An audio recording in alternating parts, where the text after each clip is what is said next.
이번 이제 여름 기간 동안에는 조금 가벼운 마음으로 여러분들이 좀 말씀을 드릴 수 있도록 제 나름의 노력을 좀 기울여 봤습니다. 그게 뭐냐면 이제 시리즈 제목이 좀 어려워요. 모세 모음집입니다. 모세 모음집 출애굽 로그, 브이로그죠. 모세 모음집 출애굽 로그가 이번 시리즈의 제목이고요. 이번 여름에는 우리가 한 인물에 초점을 맞춰서 그 인물의 성경에 등장하는 그 인물의 어떤 이야기들을 쭉 순서대로 거슬러 올라가 보면서 좀 살펴보면서 좀 은혜를 좀 나누는 시간을 가져보도록 합니다. 이번에 첫 번째로 그 대상이 된 사람이 누구냐? 바로 여러분들이 정말 잘 알고 있을, 교회를 안 다니는 사람도 알고 있을 그 이름이죠. 모세라는 사람에 대해서 다뤄보고자 합니다. 그래서 좀 가벼울 수 있을 거라 생각을 해요. 모세 모르는 분 안 계시죠? 다 아시잖아요. 그 다음에 이 모세와 관련된 출애굽 에피소드들은 사실 어느 정도 우리에게 좀 알려진 내용들이라서 적어도 물론 뒤에 가면은 이제 뭐 내용이 무거워지긴 하겠지만 적어도 이제 여러분들 처음 이 말씀 듣는 시작 부분에서는 좀 가볍게 좀 들을 수 있도록 그렇게 좀 준비를 해봤습니다. 그러나 그 내용, 갖고 있는 내용 자체는 결코 가볍지 않으니 이번 말씀 시리즈도 여러분 한번 잘 들어보시면서 아마 모세 뭐 뻔하지! 라고 생각하실 수도 있겠지만 조금 더 알고 있는 만큼 깊게 이 말씀들을 들여다보면서 이 모세라는 인물과 관련된 이야기를 통해 우리가 누릴 수 있는 은혜가 어떤 것들이 있는지 조금 이제 누려보는 시간들을 가져보도록 하겠습니다. 자, 그럼 이제 이 모세의 탄생 스토리부터 시작해서 이 모세 시리즈의 말씀을 좀 시작을 해보려고 하는데요. 벌써 너무 설레네요. 네, 재밌거든요. 재밌습니다. 여러분, 오늘 본문은 이렇게 시작을 해요. 1절 말씀인데요. 레위 가족 중에 어떤 사람이 레위 여자에게 장가를 들었대요. 같은 뭐 지파 가문에 속한 사람들끼리 뭐 결혼을 했다, 뭐 그런 이야기이고요. 남자와 여자가 만나서 이제 결혼 관계를 맺게 되었다라고 하는 그런 이야기를 하고 있습니다. 참 평화로워 보이는 말씀이죠. 1절만 보면 그래요. 1절만 보면 굉장히 평화로워 보이는 말씀인데 사실 여러분들이 잘 알고 있을 것처럼 지금 이 출애굽기 2장 말씀이 벌어지고 있는 배경은 결코 평화로운 상태는 아니죠. 왜냐하면 이 이스라엘 백성들의 역사적인 배경이 쉽지 않은 상태였기 때문입니다. 요셉 시대에 이 야곱과 그 아들들과 가족들이 이제 애굽에 다 들어가게 되죠. 그렇죠? 거기서 이제 살게 되는데 그 기간이 거의 한 400년 정도 이제 거기 그 땅에서 이제 생활을 하게 됩니다. 그러면서 그 시간 동안에 하나님께서 그 이스라엘 민족들에게 복을 주셔서 이 사람들이 굉장히 큰 대단히의 민족을 이루게 돼요. 애굽에서. 근데 그거를 되게 눈꼴사납게 봤던 사람이 있었죠. 누구였나요? 바로 애굽의 왕인 바로입니다. 바로. 파라오를 그냥 이제 한글로 이제 바로라고 음역을 한 건데요. 이 바로가 그들을 보면서 겁을 먹기도 하고요. 또 그들을 보면서 굉장히 경계를 하기 시작하면서 이스라엘 백성들을 괴롭히기 시작을 하죠. 무거운 노역을 시키게 되고요. 그러면서 이스라엘 백성들의 기를 죽이려고 이 사람들이 노력을 합니다. 애굽 왕 바로랑 애굽 사람들이요. 근데 그 노력이 성공을 했나요? 실패를 했나요? 실패를 해요. 그렇죠? 성경을 보면은 출애굽기 1장 말씀을 보면은 그렇게 힘들게 괴롭혔는데도 불구하고 이 이스라엘 백성들이 이제 더 번성했다라고 나오거든요. 그런데 이 번성하게 되는 이스라엘 백성들을 보면서 이 애굽 왕 바로가 정말 끔찍한 선택을 하게 됩니다. 이게 뭐냐? 지금부터 태어나는 모든 히브리 민족, 이스라엘 백성들이죠. 히브리 민족들의 아들들을 다 뭐해라? 죽여라 라고 합니다. 나일강에 던져버려라 라고 하는 명령을 하게 돼요. 그래서 여기에 관련해서 뭐 출애굽기 1장 말씀 보면은 하나님을 경외했던 히브리 산파들이 그것을 지키지 않았고 뭐 이런 얘기들도 막 등장을 하는데요. 어쨌든 그런 배경 안에서 오늘 본문 1절의 말씀은 사실 어떤 남자와 여자가 만나서 굉장히 낭만 있는 결혼 생활을 시작했다는 이야기가 아니고 끔찍한 어떤 미래가 그들 앞에 기다리고 있는 상황이 되게 되는 거죠. 본문 2절 말씀은 이렇게 이야기를 하고 있습니다. 본문 2절 말씀, 그 여자가 임신하여 아들을 낳으니 그가 잘생긴 것을 보고 3달 동안 그를 숨겼다라고 얘기를 해요. 자, 여기서 저 여자 모세의 엄마죠. 이름이 뭐죠? 모세 엄마 이름 뭡니까? 요게벳이죠. 요게벳. 아까 우리 찬양도 했잖아요. 요게벳의 노래라고. 요게벳입니다. 이 요게벳이 임신을 했어요. 아들을 낳았죠. 근데 이 아들을 낳은 것을 보고 3달 동안 그 사람을 이제 숨기게 되었대요. 참 원래는 이 바로 왕의 명령에 따라서 이 모세는 나일강에 버려져야 됐습니다. 그게 이때 당시 왕의 명령이었기 때문이죠. 그런데 이 요게벳 모세의 어머니는 이 자식을 버려야 하는 그런 상황 가운데 그것을 거부하고 자기의 자식을 숨기게 됩니다. 근데 여기서 우리는 하나님께서 이 모세의 탄생과 관련해서 굉장히 하나님의 놀라운 섭리를 이 안에 숨겨두셨다는 사실을 발견할 수가 있어요. 우리 방금 본문 2절 말씀을 다시 한번 볼까요? 네, 여기서 요게벳이 모세를 숨겼다고 얘기를 하는데 그 이유를 노란 글씨에서 뭐라고 얘기를 하고 있죠? 그가 뭐 한 거를 보고? 잘생겼대요. 와우, 얼마나 잘생겼길래, 얼마나 잘생겼길래 숨길 정도로, 이제 그 정도로 잘생겼나? 태어난 지 3달 동안, 3달밖에 안 된 애가 잘생기면 얼마나 잘생겼다고, 얼마나 잘생겼길래 뭐 그런 생각이 들게 되는데, 근데 여러분 사실 저기서 말하는 저 잘생겼다라고 하는 저 단어는요, 히브리 원문으로 이제 보게 되면은 저기서 사용된 히브리어 단어가 굉장히 특별한 단어예요. 굉장히 특별한 단어. 이제 저 단어가 뭐냐면 토브라고 하는 단어입니다. 토브. 혹시 히브리어 토브라고 하는 단어에 대해서 기억을 혹시 여러분 하시는지 모르겠는데요. 제가 얘기를 한 적이 없진 않습니다. 한 번인가 두 번인가 얘기를 했었어요. 토브 뭘까요? 아니, 어디에 쓰였던 단어일까요? 이 단어. 우리 굉장히 잘 알고 있는 곳입니다. 뭔가 아는 것 같은데. 여러분, 창세기, 성경의 가장 앞에 있죠. 창세기의 가장 앞에 있는 1장 말씀을 보면은요, 굉장히 반복돼서 나오는 단은 어떤 표현이 있습니다. 그게 뭘까요? 하나님께서 세상을 창조하시고 하나님이 보시기에 좋았더라 에서 사용된 그 좋았다라는 단어가 바로 토브라고 하는 히브리어 단어입니다. 그 토브라고 하는 단어가 모세에 대해서 똑같이 사용됐어요. 그래서 그러니까 저 단어는요, 모세가 단순히 생긴 게 외적으로 잘생겼다라고 하는 의미만 갖고 있는 게 여러분 사실은 아니에요.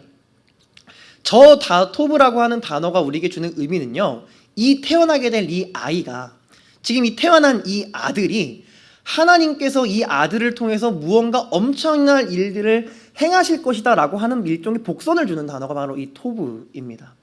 하나님께서 이 아들을 통해서 뭔가를 이루실 거예요. 이 태어난 아들 모세를 통해서 하나님께서 뭔가를 이루실 것이라고 하는 사실을 이 말씀에 숨겨두셨는데, 중요한 건 뭐냐? 요게벳이 그것을 알았다는 거예요. 요게벳이라고 하는 이 모세의 어머니가 이 아들이 하나님으로부터 무언가 사용받고 하나님이 이 아들을 통해서 뭔가를 이루시겠구나라고 하는 것을 이 요게벳이 어떻게 알았는지 모르겠는데, 정말로 이 아이가 잘생겨서 그걸 알았던 건지 뭔지 모르겠는데, 어쨌든 요게벳이 그것을 알았다는 거예요. 그래서 석 달 동안 그 아들을 이제 숨기게 되는 거죠. 이 모세를 통해서 이루실 하나님의 역사가 얼마나 위대할 것이냐면, 마치 하나님께서 이 세상을 창조하실 때에 만드신 세상을 보고 보시기에 좋았더라라고 했던 그 위대한 역사와 동급으로 이 모세를 통해서 놀라운 일을 이루시겠다라고 하는 거예요. 그래서요, 여러분, 실제로 성경에서는요, 모세가 나중에 뭘 하죠? 이스라엘 백성들을 애굽에서 출애굽시키죠. 이걸 우리가 구원이라고 얘기하기도 하고요. 이 모세를 통해서 했던 출애굽의 역사를 거의 창조와 동급의 역사로 성경은 표현하기도 합니다. 그러니까 이렇게 엄청난 일을 이제 하나님께서 모세를 통해서 이루실 것이라고 하는 것이죠. 자, 그러한 하나님의 섭리에 대한 믿음과 시선이 있었는지 이 요게벳은 모세를 이제 보호를 합니다. 그러나 물론 그것도 그렇게 오래 가진 못했죠. 3달 동안 모세를 숨겼지만 더 이상 숨기지를 못했던 요게벳이 했던 이제 선택이 있습니다. 오늘 본문 3절의 말씀은 여기서 또 이렇게 이야기를 하고 있는데요. 3절의 말씀 우리 함께 한번 읽어볼까요? 시작. 더 숨길 수 없게 되매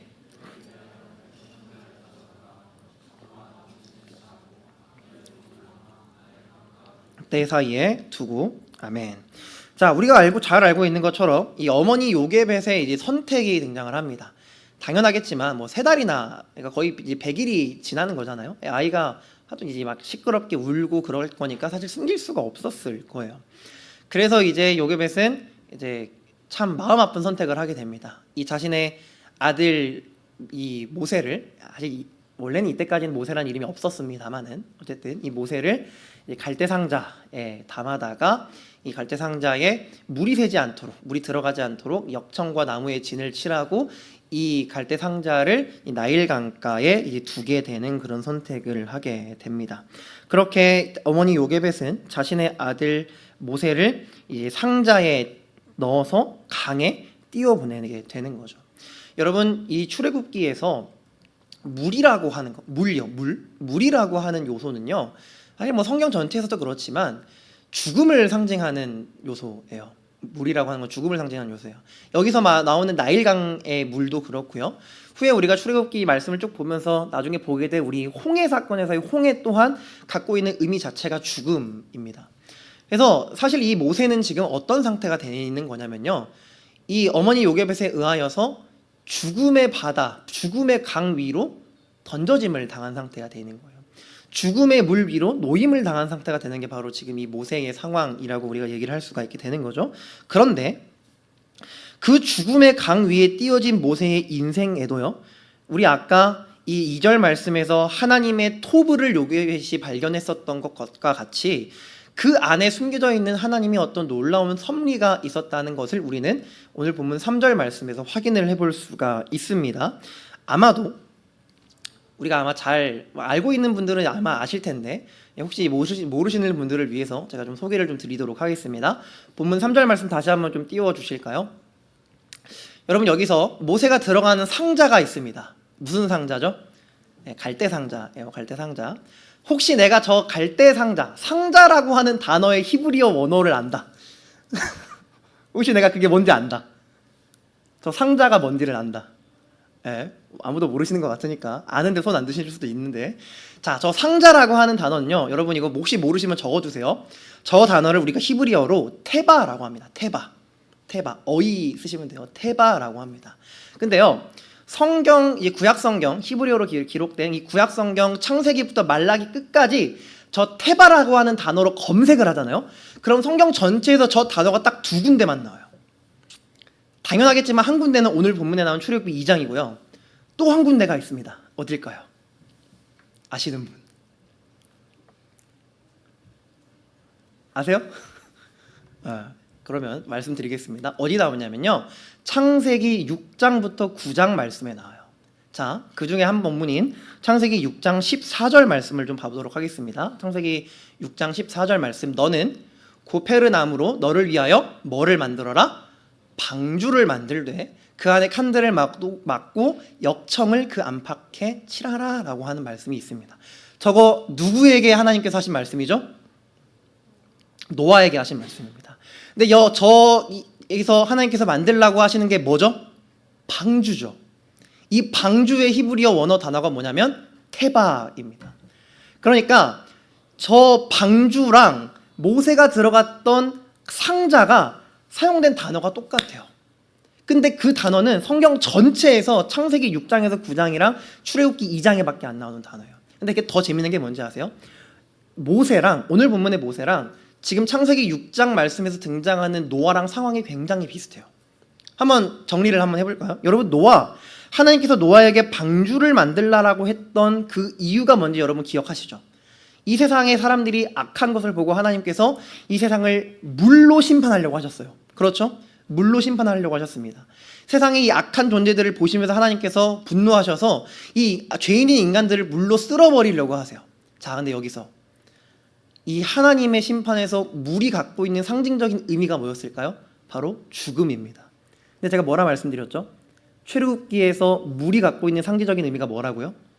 죽음이에요. 같은 상황이죠. 자, 그런데 하나님이 그 죽음의 물 위에 하나님께서 선택하신 몇 명의 백성들을 살려두세요. 노아와 그 가족들이죠. 근데 그들을 살리기 위한 하나님의 방법이 뭐였죠? 방주를 만드는 거였어요. 물이 새지 않도록 그 안팎에 역청을 칠하여서 이 방주 안에 타 있는 사람들만, 그 생명들만 죽음의 물로부터 살아남을 수 있게 해주신 하나님의 그 은혜, 그게 노아의 방주거든요. 근데 오늘 본문에도 여러분 동일한 역사가 일어납니다. 이 나일강이라고 하는 죽음의 물 위에 위태롭게 떠 있을 수밖에 없는 모세라는 한 아이의 그 인생을 구원하기 위하여서 하나님이 선택하신 방법이 뭐예요? 갈대 테바의 그 어린 아이의 생명을 넣어두시는 거예요. 그 갈대 테바에 안팎에 역청과 나무진을 칠하여서 그것이 안에 물이 스며들지 못하도록 막고 그 물 위에 그 어린 생명을 띄워놓는 거. 누군가가 본다면은 그 행동은 굉장히 몰상식한 행동일 수 있고 어떻게 자신의 자녀에게 그렇게 행동할 수 있겠냐라고 이야기할 수도 있겠으나 그럼에도 불구하고 하나님께 이 아이의 인생을 맡겨드리면서 하나님께서 이 아이를 보호해 주시기를 바라는 마음으로 했던 그 행동, 노아의 방주에서 나타났던 하나님이 노아와 가족들에게 했던 그 말씀과 정확하게 일치하는 말씀이 되는 겁니다. 여러분, 그래서요, 노아의 방주에서 이 방주라고 하는 거는 하나님의 구원의 역사의 상징이거든요. 하나님의 구원의 역사의 상징. 그래서 이 방주가 예수님을 예표해요. 우리 인간을 대신해서 죽음의 물을 대신해서 다 맞아주셨던, 인간에게 가야 했던 죽음의 결과를 대신 맞아주셨던 예수님을 예표하는 게 바로 노아의 방주인데요. 그 이미지가 오늘 본문의 모세에 대해서 그대로 똑같이 사용이 됩니다. 더 재밌는 건 그 구원의 역사를 경험했던 이 모세가 나중에 이스라엘을 구원하는 구원자로서 하나님께 쓰임을 받게 된다라고 하는 거예요. 이게 이 구조가 굉장히 그래서 재미있는 구조가 되는 겁니다. 자신의 힘으로는 아무것도 할 수 없는 그런 상태. 노아도 그렇고요, 모세도 그렇고요, 그 어머니 요셉은 당연히 마찬가지겠죠. 자신의 힘으로는 그 어느 것도 할 수 없는 그 상태, 물이라고 하는 죽음의 요소가 앞에서 기다리고 있는 그 상황, 그 앞에 무력한 인간이 선택할 수 있었던 유일한 방안이 무엇이냐? 바로 갈대상자 테바에 그 어린 생명을 넣어서 물 위에 띄워놓는 것밖에 없었습니다. 그런데 우리가 알고 있는 것처럼 이 갈대 테바가 어떤 역사를 만들게 되나요? 모세는요, 이 갈대상자 테바로 인하여서 건짐을 받게 됩니다. 바로의 명령으로 죽었어야 했었던 이 남자아이 모세는요, 이것으로 말미암아서 구원을 받게 돼요. 우리가 알고 있는 것처럼 본문 5절 이하의 말씀을 보면은 이 모세가 어떻게 살아남게 되는지 그 내용이 여러분 등장을 하고 있죠. 바로의 딸, 그러니까 애굽의 공주죠. 애굽의 공주. 이 바로의 딸이 우연히 나일강에 이렇게 내려왔는데 이 갈대 사이에서의 이 나일강 갈대 사이에서 테바 이 상자를 발견을 해요. 그리고 그 안을 보니까 울고 있는 아이가 여기 따랑하고 있는 거죠. 근데 여기서 우리가 또 이해하지 못할 장면이 등장을 합니다. 본문 6절 말씀인데요. 본문 6절 말씀. 열고 그 아기를 보니 아이가 우는지라 그가 그를 불쌍히 여겨 이르되 이는 히브리 사람의 아기로다. 여러분, 이게 왜 이상하냐면 지금 이거 본 게 누구예요? 애굽 왕 바로의 딸 공주죠. 근데 만약에 물론 전 남자긴 하지만 제가 공주였으면 저 아이를 보고서 저는 이런 생각을 했을 것 같아요. 히브리 애네? 신고해야겠다. 왜냐면 여러분, 저때 당시 이집트의 고대 역사에도 그렇지만 정치적인 암투가 굉장히 심했던 시대거든요. 정치적인 암투. 그러니까 정치적인 권력에서 벗어나면 죽임을 당하기도 쉬운 그런 시대가 저때 당시 고대 근동의 역사의 시대인데, 근데 저 상황에서 히브리 아이를 내가 받아준다? 그 아이를 보고 불쌍히 여긴다? 이거는 자신의 아버지인 바로 왕에게 대한 어떤 모욕이자 모독이 될 수도 있는 상황이에요. 그런데 저 히브리 아이를 봤던 애굽의 공주의 마음이 무엇이었다고 얘기하죠? 그 아기를 보고 어떤 마음을 가졌다? 불쌍히 여겼다라고 얘기해요. 엄청난 우연이 이렇게 생기게 되는 거죠. 정말 우연히도 애굽 공주의 마음에 생긴 불쌍히 여기는 마음으로 모세가 살아남게 된다는 거예요. 그게 답니까? 오늘 본문 10절 말씀을 보면 이런 이야기가 또 등장을 하고 있죠. 10절의 말씀. 본문 10절 혹시 없나요? 본문 10절? 없어요? 제가 안 넣어놨나요? 있네요. 우리 10절 말씀 한번 같이 읽어볼까요? 그 아기가 자라매 바로의 딸에게로 데려가니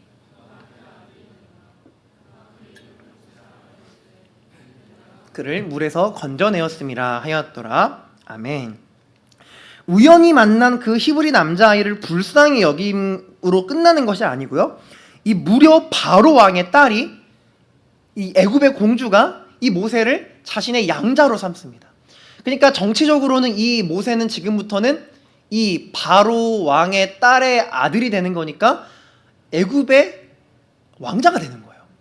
왕손이 되는 거죠. 그러니까 그러니까 이 놀라운 우연의 과정들, 이 놀라운 우연의 일치들. 그러나 여러분, 우리는 세상 사람들은 이것을 우연이라고 부를 수 있을지언정 우리는 이것을 우연이라고 결코 부르지 않습니다.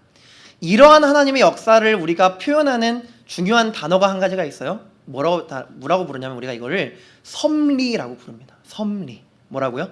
섭리라고 불러요. 여러분, 섭리라는 단어를 여러분 들어보셨을 거예요. 뭐 하나님의 섭리 뭐 이런 거 있잖아요. 여러분, 섭리라는 게 어떤 의미냐면요, 정확하게 그 의미를 보면은 하나님께서 이 우주 만물을 자신의 목적대로 움직이도록 다스리시는 사역을 섭리라고 해요. 조금 어렵죠? 이 우주 만물을 자신의 목적대로 움직이도록 다스리시는 사역을 우리가 섭리라고 합니다. 그러니까 예를 들어서 이런 거죠. 하나님께서 저와 여러분들을 구원하시기 위해서 이 동대문 제일교회라고 하는 청년부 공동체에 하나님께서 여러분들을 오게 하셨어요. 그렇죠? 그렇죠? 우리 이 교회에서 나고 자란 우리 지체들 같은 경우에는 하필이면 여러분들 부모님이 이 교회를 다니셨잖아요. 그래서 여러분들이 이 교회에서 태어나서 끝까지 지금까지 신앙생활을 하고 있는 거잖아요. 이게 섭리예요. 하나님께서 여러분들을 구원하기 위해서 여러분들의 부모님을 이 교회에 등록을 해서 다니게 하신 거, 하나님의 섭리예요. 또 우리 교회에서 나고 자라진 않았지만 중간에 우리 교회에 오게 되신 분들이 있잖아요. 왜 왔어요? 우리 교회에. 여러분들은 여러분들이 이렇게 교회 찾아보다가 그냥 어디 갈 만한 데 없을까 보다가 이렇게 왔다고 생각할 수도 있겠지만, 그 과정에서 여러분들이 그 선택을 하게 되는 것, 그거 하나님께서 여러분들에게 섭리한 거거든요. 하나님께서 우리의 인생을 하나님의 자녀로 구원받은 자로서 부르시기 위해서 이 우주 만물을 자신의 뜻대로 움직이셨어요. 이걸 우리가 섭리라고 합니다. 모세도 마찬가지예요. 모세가 이 애굽 왕 바로의 공주의 아들로서 들어갈 수 있도록 하시는 이 모든 과정, 이게 우리는 이런 걸 우리가 섭리라고 합니다. 그리고 이 모세가 애굽 공주의 아들이 된 것 또한 하나의 섭리예요. 왜냐? 이 과정을 통해서 모세는 애굽의 왕자로서 교육을 받게 되거든요.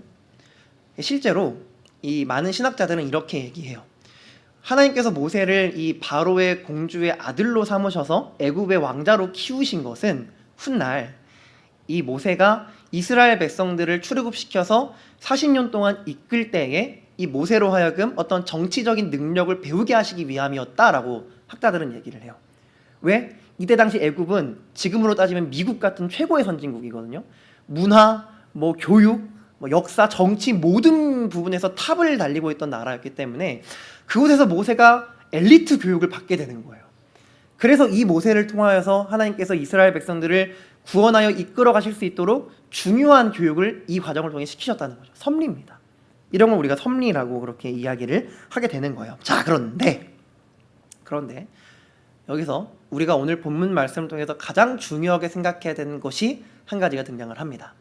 지금 이 출애굽기 2장 1절에서 10절까지의 말씀이 하나하나가 다 하나님의 놀라운 섭리의 과정이에요.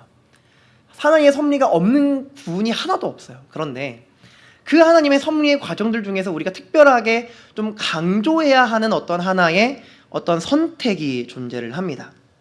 그게 무엇일까요? 이 모세라고 하는 사람이 애굽 왕 바로의 공주의 아들이 되기까지 그 과정에서 가장 중요하게 작용했던 한 사람의 선택이 있습니다. 이 사람이 누구죠? 모세의 어머니 요게벳입니다. 요게벳. 이 요게벳이 모세를 바로 왕의 명령대로 그 모세를 나일강에 그냥 던진 것이 아니라 자신의 아들을 살리고자 하는 마음으로 그 아들을 갈대 상자 곧 태바에 넣어서 나일강에 띄워 보내게 되는 거죠. 사실 어머니 요게벳의 입장에서는 차마 내 아들을 죽일 수도 없고, 그렇다고 이 아들을 데리고 있자니 결국 이 아들이 저 애굽 사람들의 손에서 죽임을 당할까봐 그게 두려우니 그래서 그 나일강에 그냥 운명을 맡겨버리는 그런 선택을 했다고 생각하게 될지도 몰라요. 그러나 이 또한 하나님의 섭리 안에 있었던 굉장히 중요한 사건이었었던 것입니다. 이 요게벳의 이 행동은요, 우리에게 굉장히 중요한 의미를 가지고 있어요. 그게 무엇이냐? 요게벳 입장에서는요, 할 수 있는 게 없어요. 할 수 있는 게 없습니다. 자신의 아들을 살리기 위해서 그녀가 할 수 있는 게 없어요. 무기력해요. 무력해요. 나는 이 아이의 어머니지만 할 수 있는 게 없는 거예요. 그냥 이 아이를 살리기 위해서 이 아이를 데리고 도망갈 수도 없어요. 이 애굽 사람들이 지켜보고 있는 건에 어떻게 도망가요? 그렇다고 자신의 손으로 죽여요? 당연히 그럴 수도 없겠죠. 그래서 이 요게벳에게는 아무런 선택할 수 있는 능력도, 그것을 행할 수 있는 어떤 힘도 그에게는 없었습니다. 무기력한 인생, 아무것도 할 수 없는 그녀의 앞날, 자신의 아들을 자신의 힘으로는 살릴 수 없었던 그런 상황 속에서 그녀가 할 수 있던 선택은 바로 이것 하나였던 거예요. 자신의 아들을 갈대 테바에 넣어서 보낸 것이죠. 여러분, 이것은요, 정확하게는요, 요게벳이 자신의 아들의 인생을 그냥 될 대로 되라는 식으로 던져보낸 게 아니에요. 뭐냐? 자신의 아들의 생명을, 그 아들의 생존을 나의 힘이 아니라 하나님께 맡긴 행동입니다. 나는 할 수 있는 게 없습니다, 주님. 하나님, 더 이상 이 아들을 나의 손으로는 어떻게 할 수 있는 방법이 없어요. 그러니 이 아들의 생명, 이 아들의 목숨, 이 아들의 인생을 제가 이제는 하나님의 손에 맡겨드립니다. 내어드립니다. 그러나 한 가지, 이 아이에게 제가 하나님의 뜻이 있다는 것을 나는 알고 있습니다.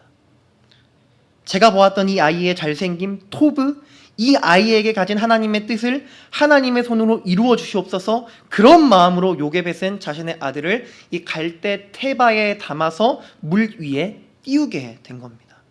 그리고 하나님은 그 요게벳의 선택 가운데 섭리하셔서 모세를 건져내시고 이스라엘의 구원자로 삼으시게 되신 것이죠. 여러분, 오늘 이 말씀을 통해서 제가 여러분들과 조금 고민하고 싶은 내용은 바로 여기에 있습니다. 바로 이 요게벳의 선택이요. 요게벳의 선택. 물론 그녀의 선택이지만 하나님의 섭리 안에 있었던 그녀의 선택이었죠. 여러분, 우리 인생이 이러한 것 같습니다. 물론 항상 그런 것은 아니지만요, 아무것도 할 수 없고 아무것도 해낼 수 없고 무력하고 무기력한 그런 인생, 도저히 나의 힘으로 어떻게 해결할 수 없는 인생의 거대한 문제 앞에서, 그리고 내 미래에 대한 어떤 고민 앞에서 우리는 굉장히 그 앞에서 무력합니다. 할 수 있는 게 없을 때들이 있고요. 실제로 나는 그런 능력은 갖고 있는데 나의 인생의 상황이 나의 앞길을 가로막는 경우도 있어요. 내가 뭔가 굉장히 하고 싶은 뭔가가 있는데 내 가정 환경이, 내 인생의 어떤 구조가 도저히 나로 하여금 내가 원하는 그 무엇인가를 할 수 없게 만드는 그런 상황들도 있어요. 난 이걸 하고 싶은데 어쩔 수 없이 지금 돈을 벌어야 되니까.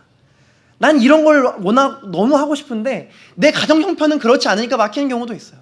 그게 단가요? 도저히 나의 힘으로는 이길 수 없는 나의 인생의 고난도 우리에게 찾아와요. 무력하고 무기력하게 될 수밖에 없는 그런 인생이 우리 앞에 찾아오는 경우들이 분명히 존재한다라고 하는 거예요. 내 힘으로 뭔가 해보려고 해도, 내 힘으로 뭔가 그것을 뚫어보려고 해도 그 문제와 그 상황 앞에 나 자신의 모습이 너무 작아 보이기까지 합니다. 마치 나일이라고 하는 그 거대한 죽음의 강 앞에 요게벳이라고 하는 한 사람의 인생이 그렇게 작아 보이는 것처럼, 그 강 위에 띄워줄 수밖에 없었던 그 모세라고 하는 작은 아기의 인생이 작아 보일 수밖에 없는 것처럼, 그 문제와 상황, 내 힘으로 뚫어낼 수 없는 무기력한 우리 인생의 문제 앞에 나 자신의 모습은 작아요. 그래서 우리는 무기력한 것이죠. 그러나 그런 우리에게 중요한 것이 있습니다. 그것이 무엇이냐? 우리 인생은 물 위에 떠 있는 인생이라는 것을 인정하는 게 중요해요. 저와 여러분들의 인생은요, 원래부터가 우리는 이 땅에 태어나면서부터 우리는 원래 물 위에 떠 있는 인생을 살아가는 존재들이에요. 이게 무슨 말이냐면, 하나님만이 내 인생을 도우시고 살리실 수 있는 분임을 우리가 인정하고 그 하나님께 내 인생을 맡겨드리는 게 중요하다라고 하는 거예요. 근데 여러분, 물 위에 살아가는 인생을 우리는 시작을 해야 합니다. 시작.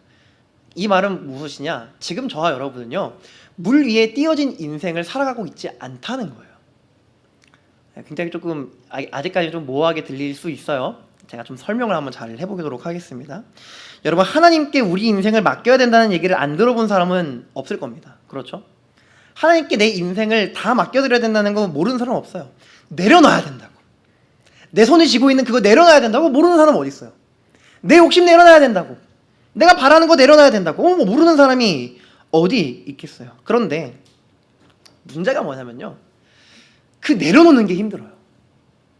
그 포기하는 게 힘들어요. 그 내가 원하는 그것들을 내려놓는 게 힘들어요. 세상이라고 하는 이 물 위에 내 인생을 띄워보내는 그 시작이 힘든 거예요. 여러분, 원래 우리 모든 죄인인 인간들의 인생은요, 내 힘으로 할 수 있는 게 없는 인생이에요. 물론 때로는 내 힘으로 뭔가 할 수 있는 게 있죠. 뭐 이런 거 성경 스스로 읽고 선택하는 거 내 힘으로 할 수 없는 거 아니잖아요. 그런데 도저히 내 힘으로 할 수 없을 것 같은 그런 상황들이 분명히 우리 앞에서는 마주하게 된다라고 하는 것이죠. 근데 그런 상황을 우리가 마주할 때요, 우리는 그냥 그 우리 인생의 문제 앞에 내 인생을 그냥 띄워보내야 돼요. 그게 내려놓음의 의미고요, 그게 포기의 의미고요, 그게 자기 부인의 의미거든요. 우리 인생에 도저히 내 힘으로 해결할 수 없을 것 같은 그 모든 문제들이 바로 물이에요. 물, 죽음을 상징하는 그 물, 나일강, 노아의 홍수, 홍해, 그게 우리 인생의 문제예요. 근데 우리는요, 그 인생의 문제라고 하는 물 위에 그냥 내 인생을 띄워놓고 놔줘야 돼요. 손을 놔야 돼요.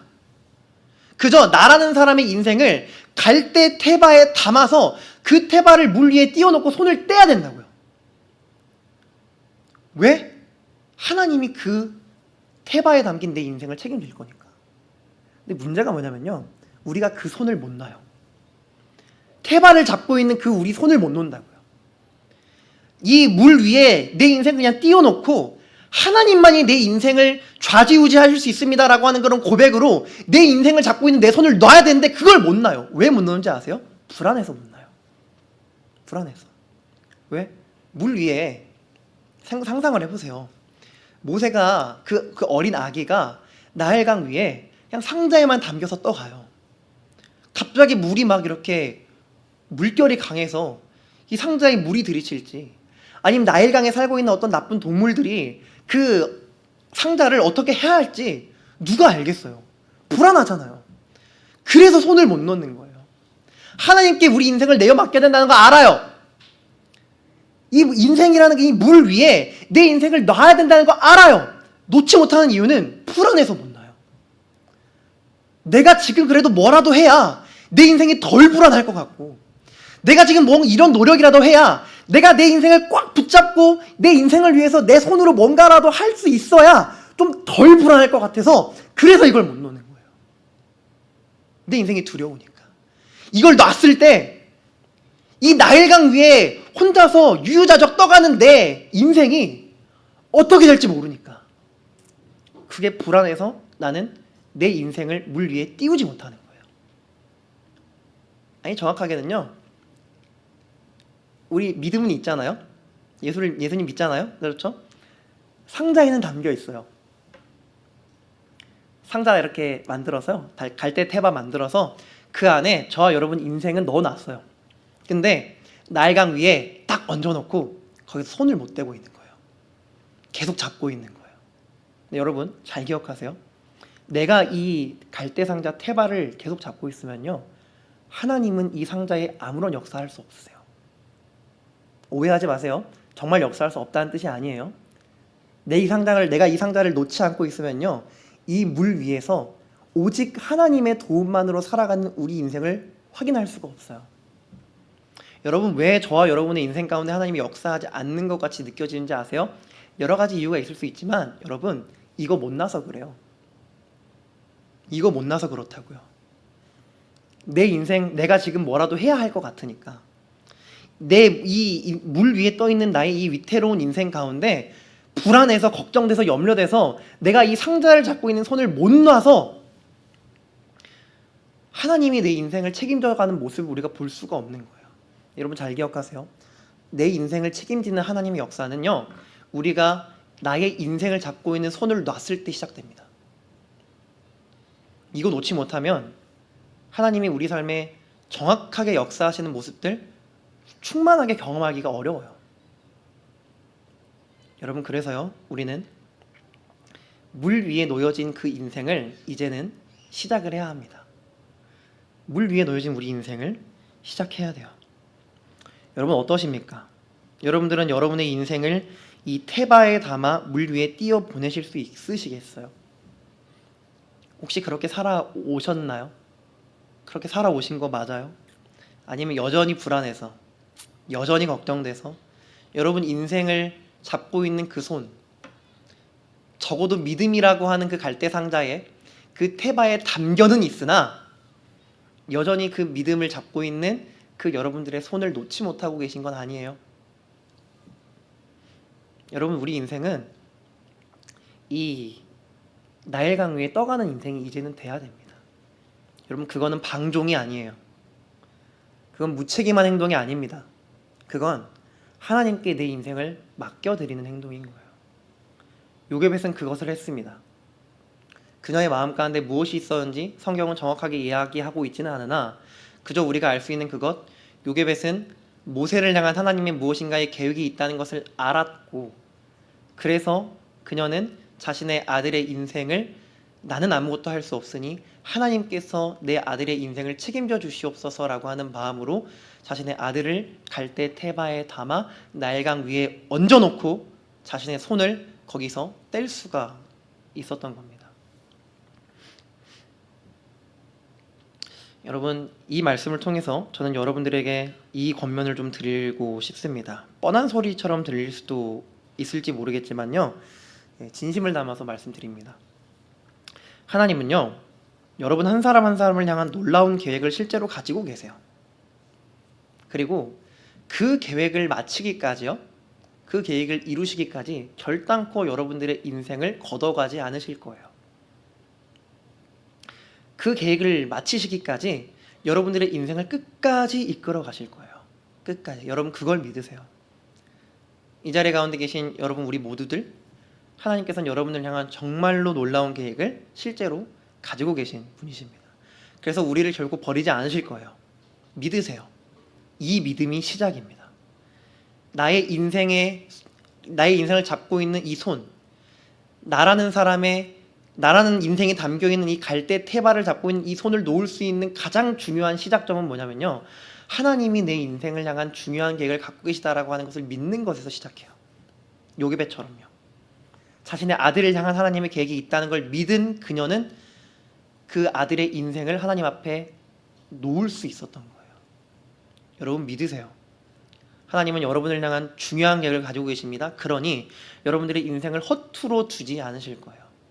그래서 우리는 이 손을 놓을 수 있어요. 이 손을 놔야 해요. 하나님이 저와 여러분들의 인생 가운데 섭리하는 걸 보고 싶으세요? 손을 놓으세요. 물 위에 놓여진 인생을 시작하세요. 그때 정말로 하나님께서 저와 여러분들의 인생 속에 역사하는 모습을 바라보실 수가 있게 되실 거예요. 여러분, 이제 말씀을 마무리합니다. 사랑하는 청년 여러분, 우리 인생은 때로 답답합니다. 깝깝해요. 내 힘으로 도저히 뭔가 이뤄낼 수 없을 것 같다라고 하는 그런 생각과 마음이 들 때가 있습니다. 무기력해질 때가 너무나도 많아요. 과연 하나님은 내 인생에 뭘 하고 계실까? 과연 하나님은 내 인생에 무엇을 바라고 계시길래 나를 이렇게 힘들게 하실까? 그런 생각들이 있잖아요. 하나님은 대체 왜 내가 원하는 이것들 이뤄주질 않으시지? 나 열심히 살아가고 있는 것 같은데, 나 좀 나름 잘하고 있는 것 같은데 왜 내가 바라는 것들을 하나하나 다 막치고 살아가는 거지? 라는 생각이 저와 여러분들에게 들 수 있어요. 여러분, 그때가 기회입니다. 어떤 기회냐? 손을 놓을 수 있는 기회예요. 할 수 있는 게 없으세요? 손을 놓으세요. 이제 무기력하세요? 이제 손을 좀 놓으세요. 답답하세요? 여러분 인생을 잡고 있는 여러분의 손을 이제 좀 놓으세요. 하나님께 여러분들의 인생을 맡기세요. 여러분의 인생의 참 주인, 여러분들의 진정한 부모이신 그분 앞에 여러분들의 인생을 조금 놔보세요. 그거 하잖아요?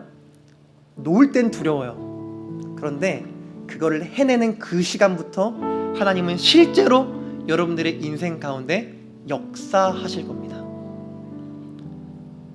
주님의 이름으로 여러분 축복합니다. 무기력한 여러분, 답답한 여러분, 내 힘으로 할 수 없는 것 같다라고 하는 그런 삶의 어려움들이 바로 눈앞에 있는 사랑하는 우리 지체 여러분, 지금이 여러분들의 손을 놓을 수 있는 기회입니다.